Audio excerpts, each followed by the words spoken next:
সাধারণ মানুষের ব্যাপক সাড়ার জেরে রাজ্যে জনকল্যাণ শিবিরের মেয়াদ আরও একদিন বৃদ্ধি করা হয়েছে। রানাঘাটে সাংসদ জগন্নাথ সরকার জানিয়েছেন, মানুষের চাহিদাকেই গুরুত্ব দিয়ে এই সিদ্ধান্ত নেওয়া হয়েছে। আগামীকালও শিবির চালু থাকবে এবং প্রশাসনিক কাজ স্বাভাবিকভাবেই চলবে। সাংসদের দাবি, আয়ুষ্মান ভারত, অন্নপূর্ণা যোজনা ও জব কার্ডের মতন প্রকল্পগুলির জন্য মানুষের ভিড় সবচেয়ে বেশি। ক্যাম্পের পাশাপাশি বাড়ি বাড়ি গিয়ে পরিষেবা ও তথ্য সংশোধনের কাজও করা হচ্ছে। অনলাইন পোর্টাল ও অ্যাপ সংক্রান্ত কিছু সমস্যা থাকায় কয়েকটি ক্ষেত্রে আপাতত অনলাইনে আবেদন গ্রহণ করা হচ্ছে। ভবিষ্যতে অনলাইন পরিষেবা চালু হলে সেই তথ্য সিস্টেমে নথিভুক্ত করা হবে।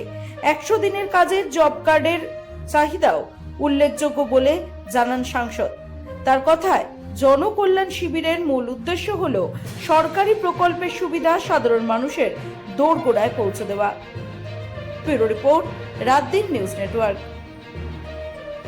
একদিন বাড়ানো হয়েছে, অর্থাৎ আগামী কালও চলবে।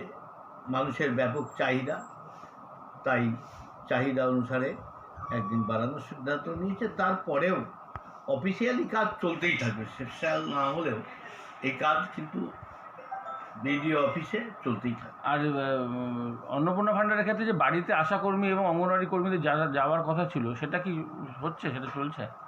ওখানে ক্যাম্পে তো কাজ চলছে, পরবর্তীকালে বাড়ি বাড়িও যাওয়া হবে কাজ সংশোধনের জন্য। তারা এই কাজের জন্য তারা সবসময় বার্ধক্য ভাতার প্রতিবন্ধকতা নিয়ে অনেকে বলেছিলেন, তো সেটা কি ইনক্লুড হয়েছে? এটা এখন পোর্টাল ঠিক হয়নি, অফলাইনে নেওয়া হচ্ছে। অনলাইনে পরবর্তী চালু করলে পরে সেগুলোকে তারা রেজিস্টারভুক্ত করবে।